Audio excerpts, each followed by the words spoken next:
Bienvenidos, buenas noches, esto es Zona Franca, yo soy Daniel Pacheco. Esta noche seguimos con nuestra serie sobre preguntas científicas. Pueden ver en YouTube nuestro programa sobre el origen del universo que hicimos la semana pasada. Esta noche, hoy, vamos a hablar de la pregunta existencial por excelencia. ¿De dónde salió la vida? La vida, a diferencia de la pregunta sobre el origen del universo, se rige por leyes distintas y aún menos conocidas que las leyes de la materia. La vida, lo vivo, según se ha establecido hasta ahora a través de las teorías científicas, tiene al menos dos características básicas. La primera es que se reproduce. Esto es clave. Si algo no se reproduce, no está vivo. Eso es claro. Estamos hablando de la capacidad de duplicarse a sí mismo en el caso de los organismos menos complejos, como los virus, por ejemplo, o la capacidad de reproducirse a partir de la interacción entre dos individuos de la misma especie, como en el caso de organismos más complejos como los seres humanos. La segunda característica de lo vivo es que en este proceso de reproducción se generan variaciones, y ese segundo punto es clave. Porque tal vez la pregunta más interesante que suscita la vida, además de cuál es su origen y de si existe vida en otros planetas, es la pregunta de la adaptación. La adaptación es esa característica de diseño que parecen tener los seres vivos. Por ejemplo, ¿cómo hizo el oso polar para tener un pelaje blanco que le ayuda a camuflarse en la nieve del Polo Norte para poder cazar focas? ¿Cómo hizo el colibrí de pico de espada para desarrollar un pico que parece acoplarse de manera tan perfecta para sacar néctar de flores alargadas como las flores del borrachero o de la curúa? Estas adaptaciones en millones y millones de variedades, en todo tipo de bichos y plantas, hacen pensar que detrás de la vida hay un diseño, hay un diseñador, una inteligencia, tal vez un dios, arquitecto que hizo todos los planos. De hecho, la vida fue por muchos siglos prueba de la existencia de Dios, como lo afirmó el filósofo Tomás de Aquino, en sus 5 vías para probar la existencia de Dios. Y aquí cito la cuarta vía, abro comillas. La cuarta vía considera los grados de perfección que hay en los seres. Existe por consiguiente algo que es para todas las cosas causa de su ser, de su bondad y de todas sus perfecciones. Y a esto lo llamamos Dios. Cierro comillas. Entonces fue solamente hasta 1859, hace nada, cuando un científico inglés llamado Charles Darwin publicó El origen de las especies y logró por primera vez la ciencia construir una teoría completa de la evolución de la vida, una explicación de la diversidad y de la adaptación de las especies sin acudir a la figura de Dios. Esto ha abierto un campo de conocimiento sobre la vida incluso más fascinante y sorprendente que cualquier milagro de Dios. Aquí arranca Zona Franca.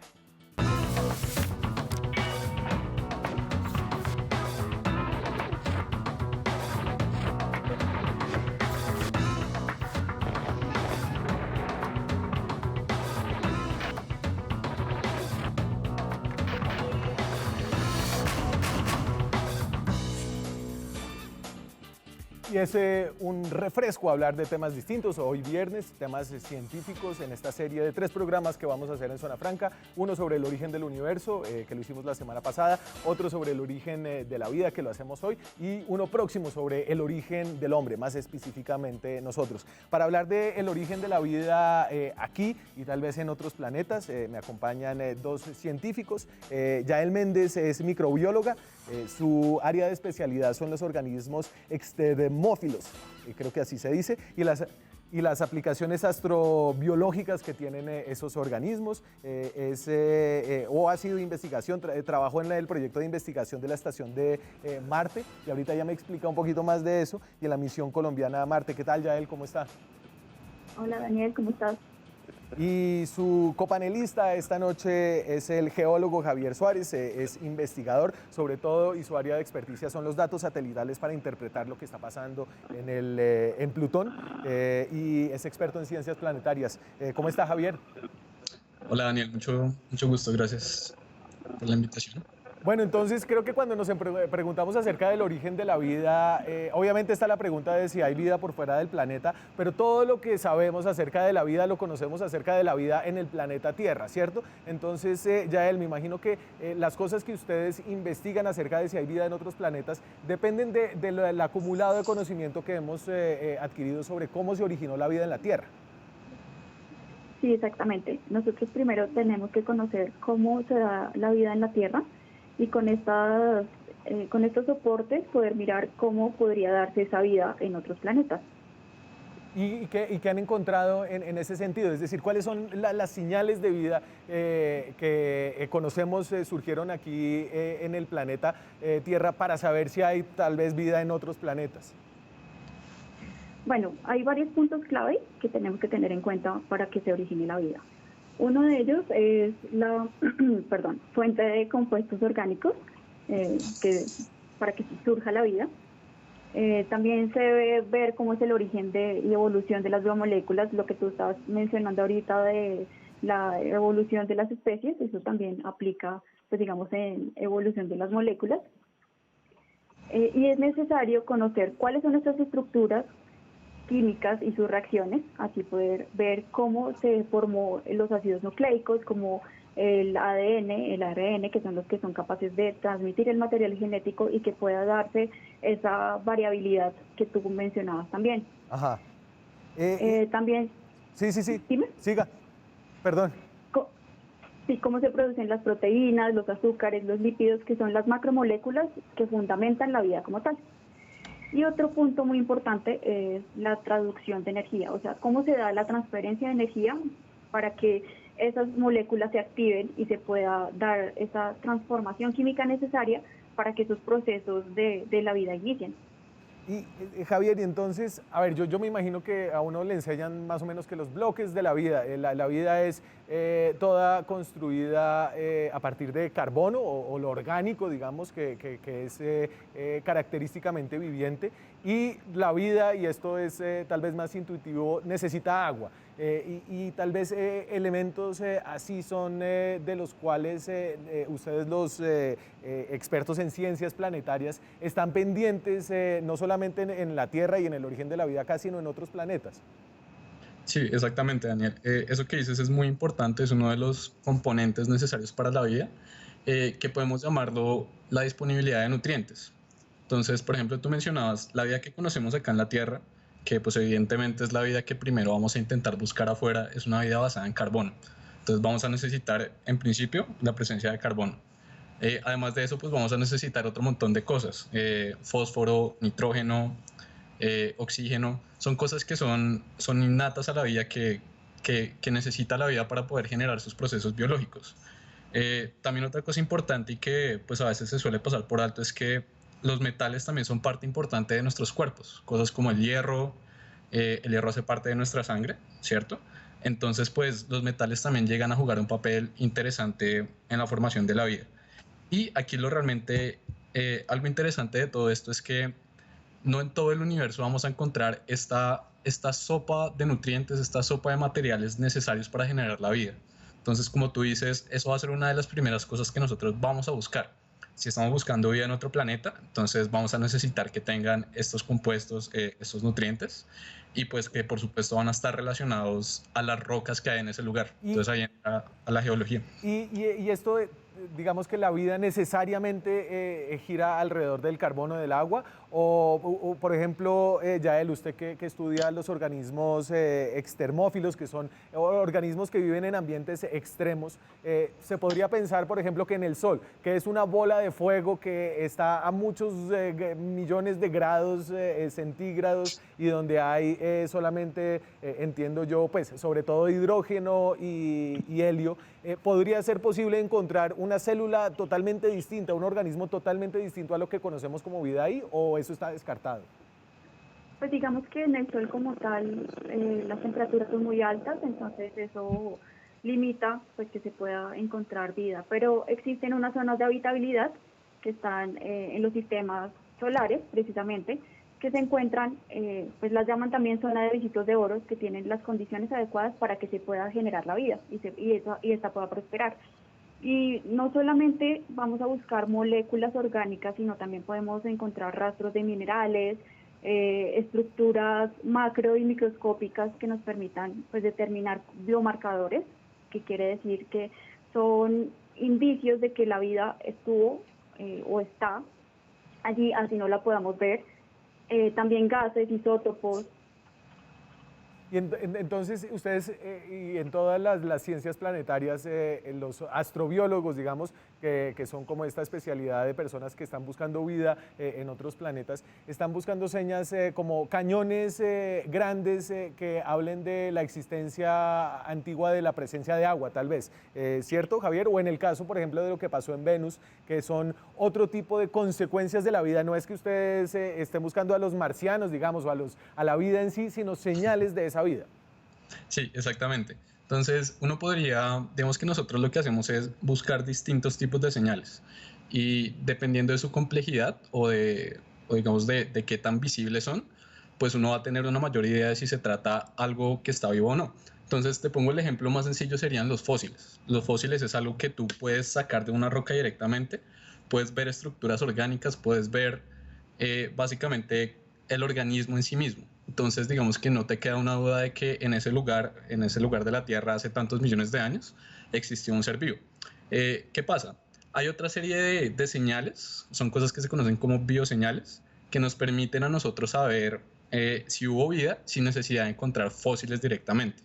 El ejemplo que pones es muy interesante, por ejemplo, esto que acaba de suceder en Venus con el fosfino, que es como la noticia reciente.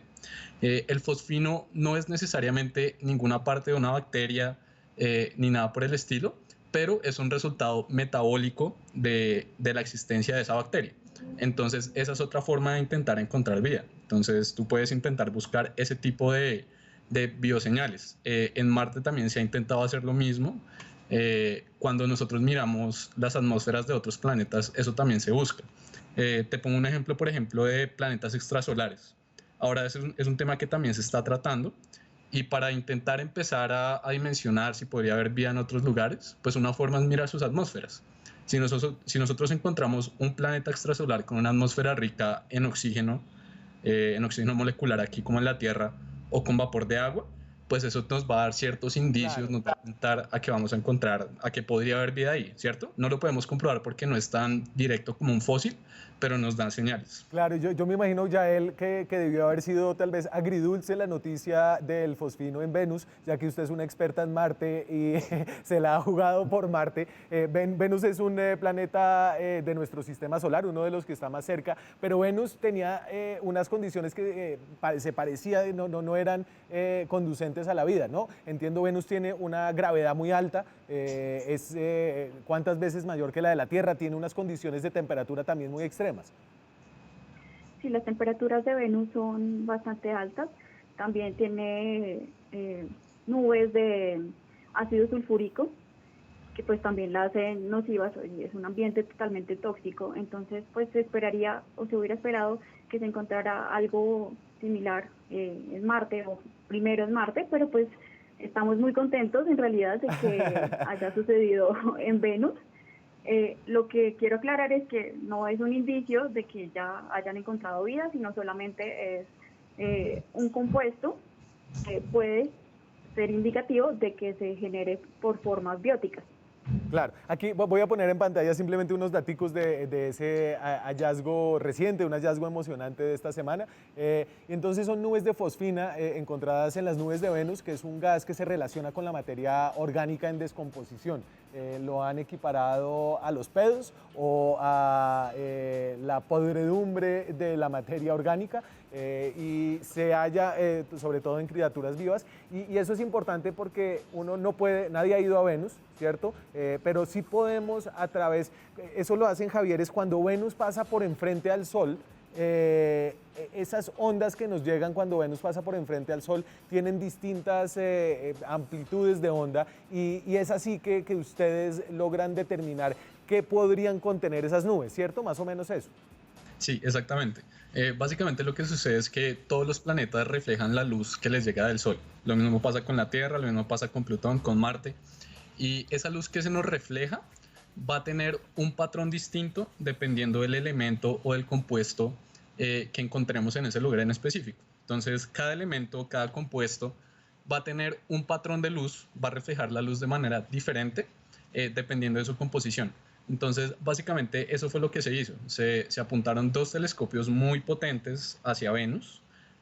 Se buscó mirar la luz que se reflejaba desde cierto sitio de la atmósfera Y lo que encontramos cuando vimos esa luz, o bueno, lo que encontraron los investigadores, es que en el punto preciso en donde está la firma del fosfino, es decir, ese patrón de luz que debería dar el fosfino, que se ha medido en laboratorio, pues se encontró ese mismo patrón en las nubes de Venus. Sí. Entonces es ahí donde viene como este gran shock de haber encontrado esta molécula allá. Y entonces, ahorita quiero que la conversación de ustedes me deje en el punto del comienzo de la vida en la Tierra, y para eso ayúdenme a entender cuáles, cree la ciencia, son las condiciones que dieron origen. El planeta Tierra tiene más o menos 4.000 millones de años, ¿cierto? Desde que fue creado. Y la vida surge en el planeta Tierra más o menos 500 millones de años después, hace 3.500 millones de años, ¿cierto?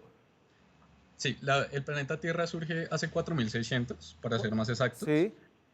Tenemos dos señales distintas en términos de origen de vida. Entonces, esto también es interesante porque en la vida puede pasar algo similar a lo que pasó en Venus.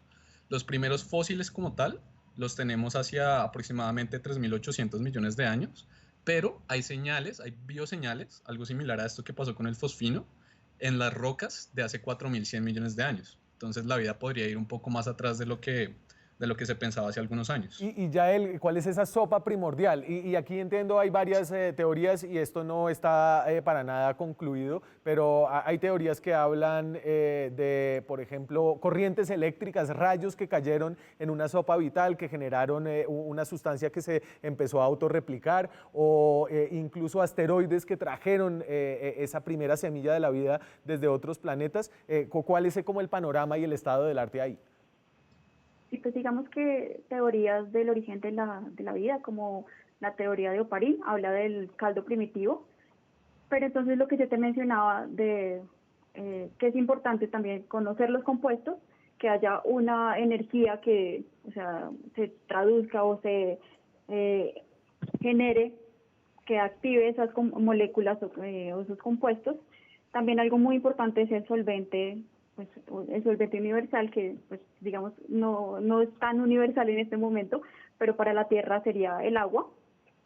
Y pues también tener un entorno habitable que permita que prospere la vida. También existen otras teorías, que por ejemplo la de Miller y Urey, y ellos lo que hicieron fue transformar moléculas inorgánicas en moléculas orgánicas a través de la conducción de energía a través de ellas.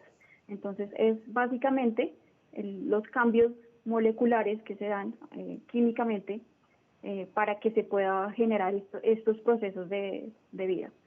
Pero como tal, sí, no hay una teoría cierta, hay muchas teorías. Igual, como mencionabas al comienzo de la entrevista, pues también existen muchísimas teorías teológicas sobre todo, acerca de la creación del universo, pero digamos a nivel científico es más con los compuestos orgánicos. Pero entonces, las teorías científicas tienen lo bueno de que se pueden comprobar y se pueden falsear. Entonces, como usted dice, algunas de esas teorías han tratado de replicar las condiciones en las que surgieron los primeros seres orgánicos, es decir, seres que se podían autorreplicar. Si usted tiene algo que se pueda autorreplicar, tiene algo que está vivo. Javier, ¿usted quiere complementar un poquito ese estado del arte de la ciencia acerca del origen de la vida en la Tierra?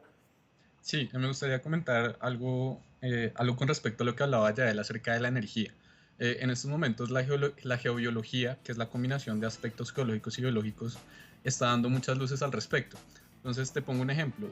Ahora mismo, una de las teorías más soportadas acerca del origen de la vida se cree que se dieron en los fondos marinos, en unas estructuras que se llaman fumarolas. Estas fumarolas son básicamente volcanes submarinos que constantemente están sacando calor y nutrientes en el fondo del suelo marino. Entonces se piensa que en los orígenes de la Tierra, cuando las condiciones en superficie tal vez eran bastante caóticas, ¿no?, para que se diera la vida, se piensa que en estos lugares profundos, tranquilos, con bastante calor, con un flujo elemental bastante interesante, con unos potenciales eléctricos también altos, pues podría ser un lugar ideal para que se diera la vida. Entonces, en este momento se piensa que las fumarolas puede ser un lugar. Hay otras teorías que hablan acerca de que se puede haber formado en ambientes un poco más transicionales, algo así como playas, en donde tuvieras agua, sí, pero tuvieras también energía solar, que digamos hiciera que todo ese mezcla y todo ese juego de energía, de nutrientes y y pues de generar compuestos se pudiera dar. Y a mí lo que me parece, y volviendo al tema de Venus, increíble es que todo lo que asumimos puede ser la vida en otros planetas está basado en cómo está y cómo se formó la vida aquí en nuestro planeta, ¿cierto? Y ustedes creen que eso limita evidentemente nuestro conocimiento acerca de la astrobiología, es decir, que no hemos tenido y no tenemos las categorías suficientes para imaginarnos que la vida puede surgir en unos ambientes mucho más hostiles de lo que pensábamos y de maneras muy distintas, no sé, corrientes eléctricas que se duplican, que no sean orgánicas. Yael, ¿usted así ha pensado algo así? Pues digamos que eso sí lo tenemos claro, como la vida que estamos buscando en algunas ocasiones es como la conocemos, pero también tenemos claro que se puede dar vida en otros contextos, como tú lo dices, precisamente pues ahorita con esas condiciones tan nocivas, tan tóxicas que tiene Venus, pues que se genere la vida ya es un potencial importante para que sigamos buscando. Entonces yo creo que lo importante es seguir mirando los procesos metabólicos y ver cómo evolucionan esas moléculas con diferentes tipos de corrientes eléctricas, como tú lo mencionas, y ver cómo evolucionan esas biomoléculas que pueden finalmente ser las que van a cargar el material genético, como en el caso de los ácidos nucleicos, y ver pues cómo se podría dar también una transferencia de información genética sin necesidad de que esté la base de carbono, como la conocemos. Claro. Javier, ¿y usted ahí la vaina más loca que se le ha ocurrido acerca de formas alternativas de vida? Hay una cosa, hablando de esto me acordé de un cuento de Isaac Asimov, él es uno de los escritores de ciencia ficción más famosos. Hay un cuento en donde él se inventa un ser vivo que es básicamente un bloque de roca. Entonces es un bloque de roca que lo que hace es absorber distintas clases de materia que de cierta forma hacen que este tipo de organismo se siga manteniendo y pues siga manteniendo su estructura. Entonces digamos que uno puede imaginarse un montón de cosas, ¿cierto? Pero para bien o para mal, la vida que nosotros conocemos, como decía Yael, es la vida en la Tierra. Entonces es lo que vamos a tener más posibilidad de encontrar y pues además es el único experimento directo que tenemos, ¿no? Claro. Es el único ambiente controlado al que podemos sacar conclusiones. Claro. Yael Méndez es microbióloga, Javier Suárez es geólogo. Creo que en esto la ciencia ficción y la ciencia a veces están perturbadoramente cerca. Isaac Asimov es un gran ejemplo y yéndose para atrás Julio Verne, todo eso. A ambos les quiero agradecer su tiempo esta noche. Los dejo hasta aquí y con otros expertos seguimos reconstruyendo lo que fue la evolución de la vida aquí ya en la Tierra. Gracias a ambos. Muchas gracias a ti por la invitación. Seguimos aquí en Zona Franca esta noche, un programa sobre ciencia, el origen de la vida. Ya volvemos.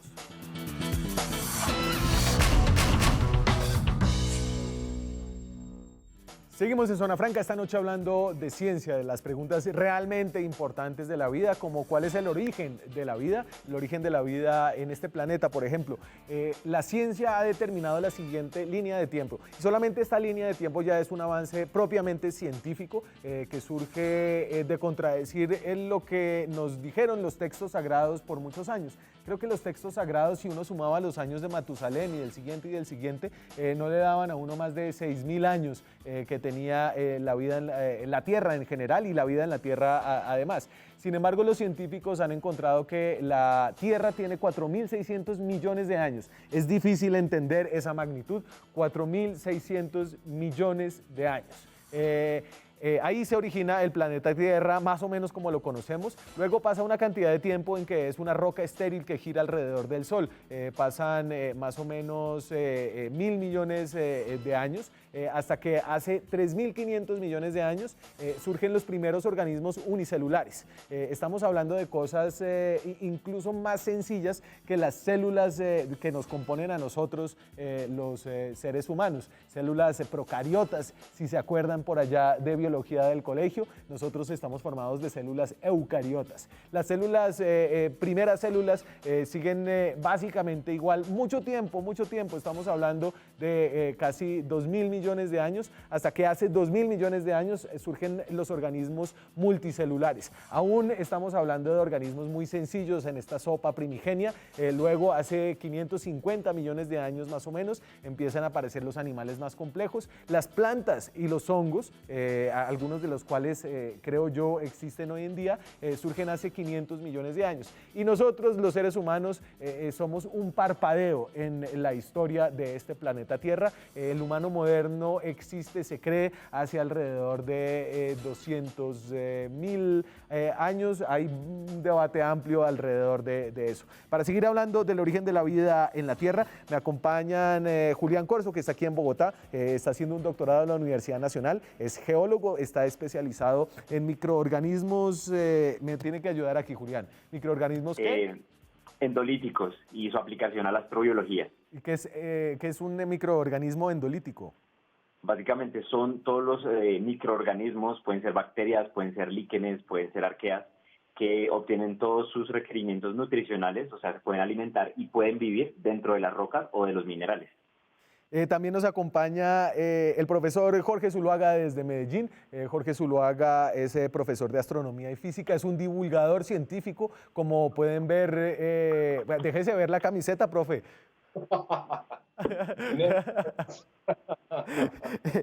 Trabaja también en el Parque Explora de Medellín. Un gusto tenerlo aquí esta noche, Jorge.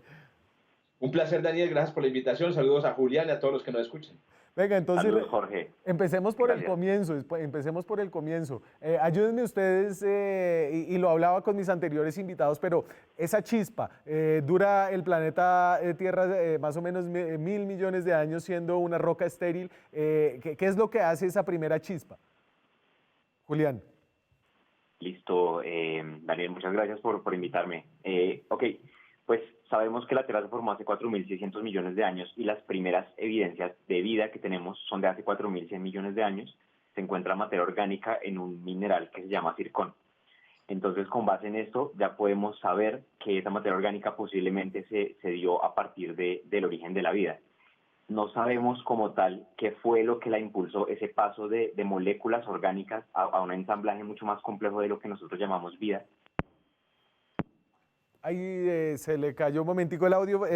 Jorge, ayúdeme que mientras le arreglo el audio a Julián. Y entonces está hablando como de esa sopa primigenia. ¿Qué tal si usted y yo vamos armando, más allá de cómo fue, qué es lo que caracteriza a lo vivo? Y yo entiendo que al menos una cosa principalmente caracteriza a lo vivo, y es que se reproduce. Lo vivo es lo único que se reproduce, ¿cierto? Bueno, ahí hay una discusión muy interesante, Daniel. No está definido, no hay una definición de vida y es uno de los grandes problemas de la ciencia contemporánea. Yo soy lo que llamamos un nihilista astrobiológico, es decir, a mí me parece que, que no es necesario definir la vida. Todos sabemos, digamos, qué es y que... O sea, es como la pornografía. No sabemos describirla, pero sabemos que es si la vemos.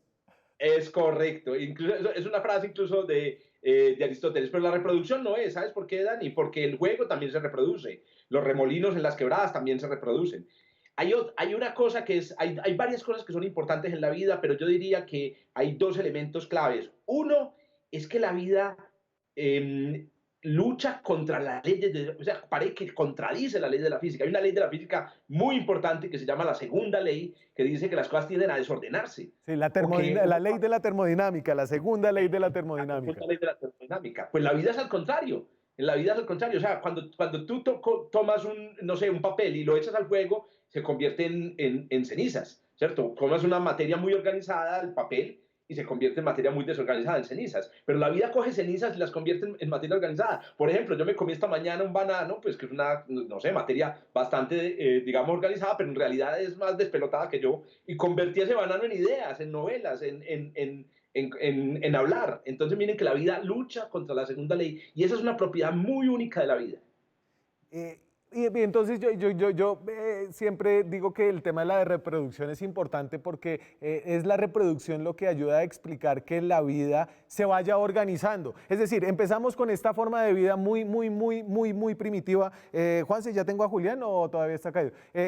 Sigamos con Jorge. Jorge, entonces tenemos esta forma de vida muy primitiva, pero esta forma de vida muy primitiva llevó a que hoy en día tengamos todos los organismos que conocemos, que son organismos además, y esto es a mí lo que me ha fascinado de la vida desde siempre, es que está adaptada, que parece que tuviera un diseño. El águila tiene los ojos perfectos para ver a la presa de lejos, las alas diseñadas para bajar en picada y las garras perfectas para agarrar a su presa. Es como si hubiera estado diseñada para eso, pero si partimos del conocimiento científico, no hay un gran arquitecto detrás de todo, simplemente leyes de la física y de la biología. Sí, eso es correcto. Entonces ahí venimos los otros dos elementos, importantes de la vida, que son la información y la evolución. El fuego se reproduce, pero no pasa información. Digamos, una llama no le pasa información a otra llama. Ahora que están, digamos, los incendios en California, lamentablemente, no hay una llama que le cuente a la otra llama cómo era el bosque en otro lado. Entonces, el fuego no transmite información en la reproducción. En cambio, la vida sí. Y la otra es la evolución, que es lo que tú dices. La evolución es la capacidad que tiene la vida para recordar y adaptarse, recordar los intentos previos y adaptarse a los nuevos ambientes. La evolución yo la llamo la quinta fuerza de la naturaleza porque hace cosas impresionantes. También la llama por ahí Richard Dawkins, un famoso divulgador también científico y autor de muchos libros de evolución, lo llama el relojero ciego, porque parece una fuerza creativa sí, y es una fuerza realmente dominada por el azar. No hay nada, no hay una mente de fondo, pero sí produce cosas que parecen diseñadas. Jorge, vamos a hacer una breve pausa de comerciales. Seguimos hablando del origen de la vida. Quédese conmigo, ya volvemos.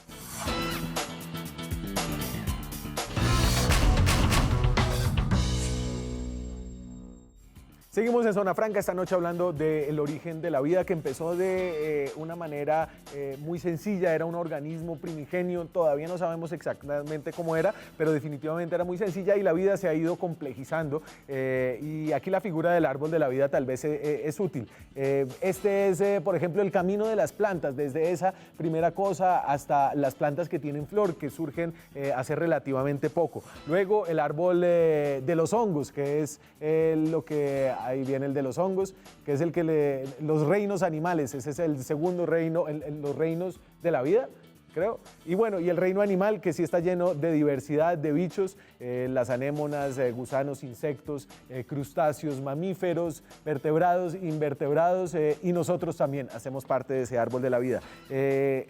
Julián, entonces estábamos hablando de esa complejidad y del camino de esa cosa sencilla a algo complejo, y no solamente algo complejo, porque no es complejo y desorganizado, sino que tiene organización y a veces parece incluso que tiene propósito.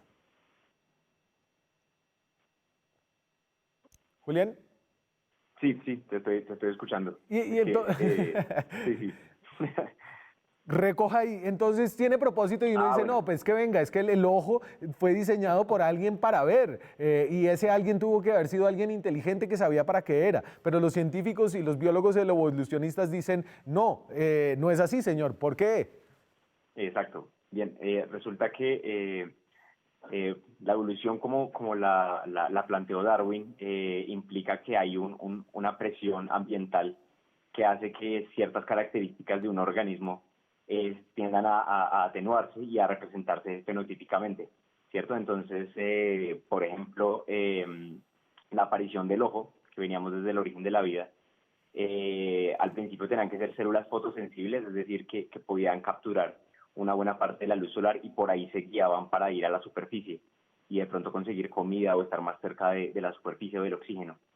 Y entonces con el tiempo esa característica resultó ser ventajosa, por ejemplo, para evitar ser cazados por otros organismos que eran depredadores de esos peces primitivos, y así sucesivamente se va evolucionando y se va adquiriendo esa complejidad que tú mencionas. Claro.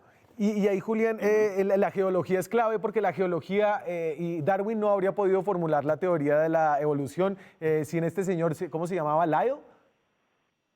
Lyell. Uh-huh. El primer geólogo que dice, venga, dejen de contar los años de Matusalén en el Antiguo Testamento, porque eso solo les da que la Tierra, usted debe saber, Jorge, cuánto le da a uno la edad de la Tierra si lo cuenta por la Biblia. Creo que son como 6.000 años. Sí, tú lo dijiste, eran 6.000 años, sí, correcto. 6.000 años. En los 1800.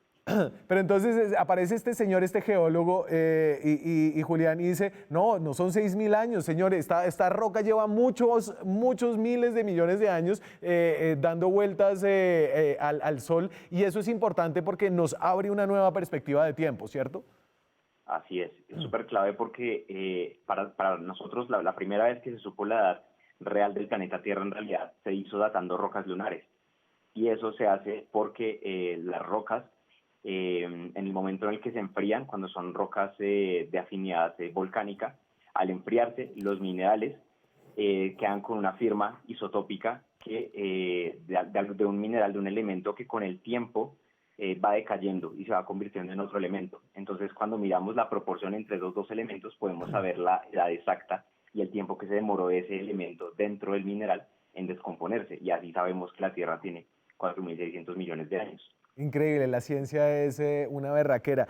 Hablamos, Jorge, un poquito de Malthus, y que creo que es clave la figura de Malthus. No sé, creo que antes había una visión acerca de la vida, como si todo existiera en equilibrio, donde vivíamos como lo natural era perfecto, estaba en equilibrio, había un jardín donde todo tenía su lugar y no había escasez ni lucha por los recursos. Y luego llega este señor Malthus en medio del principio de la revolución industrial en Inglaterra y dice, no, la vida no es así, la vida es horrible, la vida hay que luchársela, hay recursos limitados, solamente los mejores sobreviven y los peores se mueren, y eso es clave para entender la teoría de evolución de Darwin después.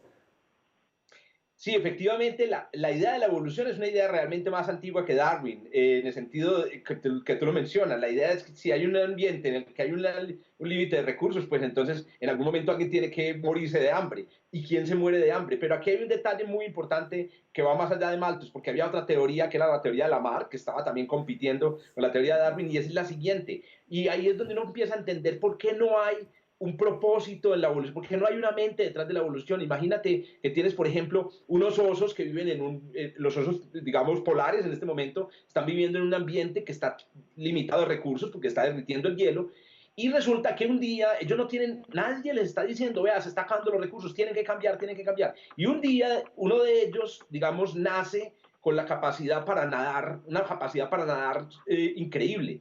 Es una mutación, es el raro de la casa, no, es el nadador, que se vaya a nadar ese muchacho. Y resulta que ese nadador es capaz de nadar y conseguir más peces. Como resultado, come más y puede alimentar a otras hembras. Las hembras lo quieren a él y tienen hijos con él. Los hermanos que no sabían nadar se mueren y desaparecen. O sea, entonces ese es el elemento clave en la teoría darwiniana, y es que es el azar, es el nacimiento de un mutante el que va haciendo que conquistemos estos nuevos ambientes. O sea, son 3 Cs: comer y conquistar. Pero comer, pitido y conquistar. Exacto, sí, como que usted no me ve. Y eso es clave porque, digamos, así empezó la idea de la evolución con las polillas negras y blancas de los bosques ingleses en plena guerra industrial, ¿cierto? Ese es uno de los ejemplos clásicos de selección natural. Entonces, durante la revolución industrial quemaban carbón para hacer mover las máquinas de vapor de las industrias textileras, y ese carbón tiñó de negro una cantidad de árboles. Y había 2 clases de polillas, unas blanquitas y unas negras, y entonces las blancas que se posaban sobre los árboles resaltaban y se las comieron los pájaros, y quedaron solo las negras, y ahora esas polillas negras tuvieron más éxito. Esos son, digamos, buenos ejemplos, Julián, de selección natural sin que haya, digamos, una mano inteligente ahí. Así es. Eso es un ejemplo muy, muy bueno. Me hiciste recordar otro, que es el de los cangrejos. Hay unos cangrejos asiáticos que tienen en el lomo algo muy similar a una cara humana. Entonces son muy comunes en las áreas de pesca porque para los pescadores comerse uno de esos cangrejos era de mala suerte. Entonces, cuando veían un cangrejo que en el lomo tenía algo muy similar a una cara humana, los devolvían al mar. Y ese es otro ejemplo de cómo, digamos, la presión ambiental o la capacidad de supervivencia hace que tus genes prevalezcan y pasen a la siguiente generación. Y eso es una forma de evolución, ¿no? Hay muchas otras y de hecho hay todavía cosas que no se han entendido del todo. Definitivamente no hemos hablado de lo importante que es entender las variaciones y la genética para entender la teoría de la evolución. Voy a hacer una breve pausa, señores, sigo con ustedes después de comerciales, ya volvemos.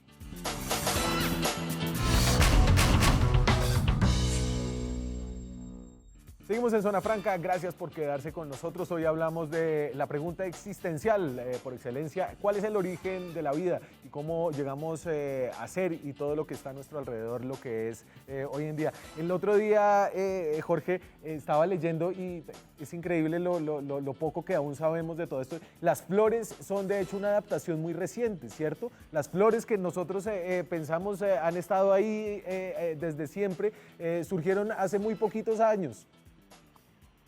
Sí, las flores son en realidad, pues que realmente es las plantas con flores y frutas, se llaman las angiospermas, surgieron durante el Cretácico, el tiempo de los dinosaurios, y explotaron y se volvieron súper diversas y súper, digamos, abundantes, como las vemos ahora después de que se extinguieron los dinosaurios. Entonces hay que decir aquí una cosa, la mitad del tiempo los dinosaurios comieron, fue pinos, helechos, y la otra mitad comieron ya fruticas, flores y cosas muy chéveres. Las angiospermas son claves en el desarrollo de la vida después de los dinosaurios, o sea que nosotros también somos, digamos, producto de la evolución de las angiospermas. A eso se lo llama coevolución, es decir, la evolución de especies en un ecosistema, parejitas que se van, digamos, van colaborando, van estableciendo relaciones mutualistas. Sin duda, no habría trigo, no habría cerveza, no habría pan, no habría soya, sería un mundo totalmente distinto. Voy a poner aquí, los geólogos y los biólogos evolucionistas han encontrado que han habido al menos 5 grandes eventos de extinción masiva en el planeta Tierra. Y esto para decir que nosotros somos nada más un capítulo en esta historia del planeta Tierra, un capítulo que puede terminar y que seguramente nos aseguraremos nosotros de que lo haga de una manera bastante rápida. La extinción del Ordovicico, ¿cómo se dice? Ayúdeme, Julián.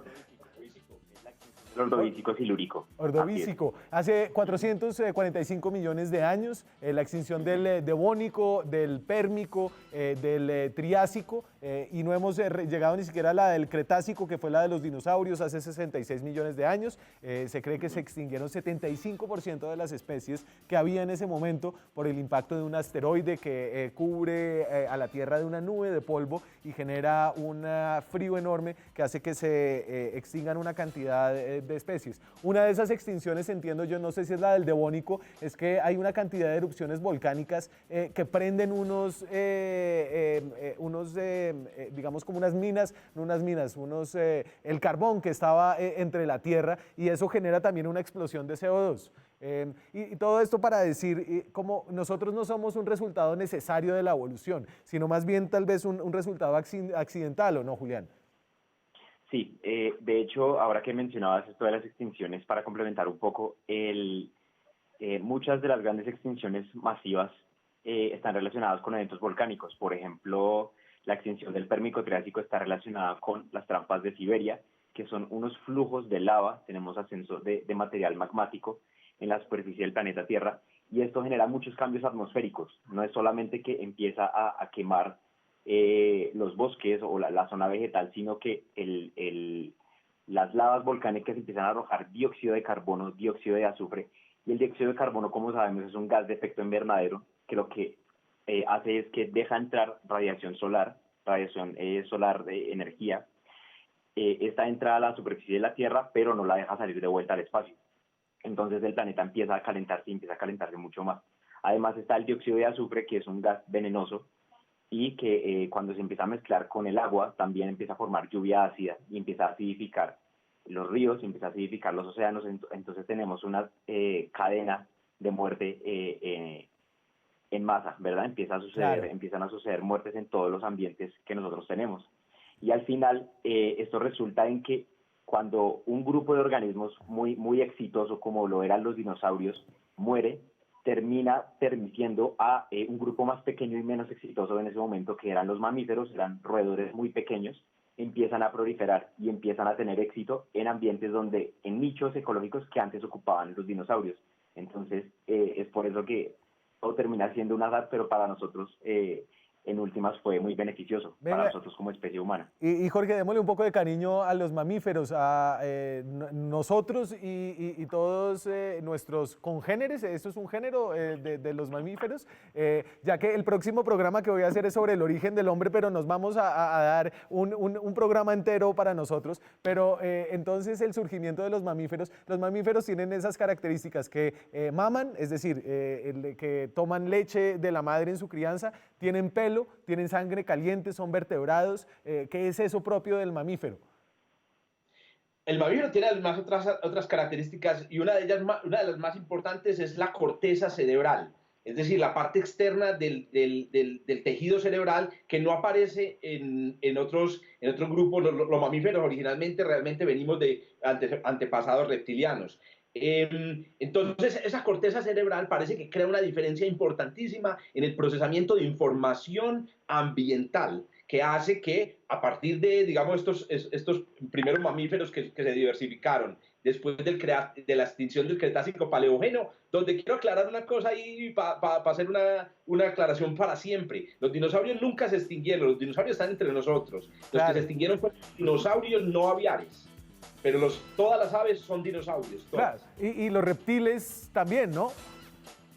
Claro, los lagartos, toda la familia de los lagartos, que son reptiles, los dinosaurios reptiles, las aves vienen de antepasados reptiles, los mamíferos también venían de antepasados reptiles, los lagartos, tipo los cocodrilos, el lagarto del comodo, la tuátara, las tortugas, todos estos también sobrevivieron la extinción del Cretácico-Paleógeno. Entonces, una cosa final, los mamíferos dieron lugar a una línea, los mamíferos son una clase, lo que llamamos una clase, no es un género, es una clase, dieron lugar a una familia de organismos que llaman los primates, y los primates tienen la capacidad de tener unas extremidades muy ágiles, cola prensil, y esos son los que produjeron, a propósito, Dani, no dejemos olvidar y mencionarle a todo el mundo, la sexta extinción. Como lo había dicho Julián, todas las extinciones en la Tierra se han producido por cambios climáticos, normalmente asociados a los volcanes. Esta extinción es producida por un primate inteligente. Y bueno, al menos somos los primeros en algo. ¡Qué chimba! Jorge, Julián, muchas gracias. Se me acabó el tiempo. Yo sé que aquí siempre falta, pero muchas gracias por ayudarnos a dar este paseo por el origen de la vida en la Tierra. Nada más que eso. Julián Corzo es geólogo especializado en microorganismos endolíticos y Jorge Zuluaga es profesor de astronomía y física. Trabaja en el Parque Explora, un gran divulgador científico. Gracias a ambos. Muchas gracias, Daniel. Gracias, de verdad fue un gusto participar acá. Gracias, Jorge. Gracias, Juli. Nosotros nos vamos, hemos acabado el tiempo. Esperen nuestro próximo programa de ciencia la próxima semana, posiblemente sobre el origen del hombre, el origen del primer animal que está causando una extinción masiva en el planeta Tierra. Nos vemos la próxima semana con más periodismo, más debate, más opinión. Chao.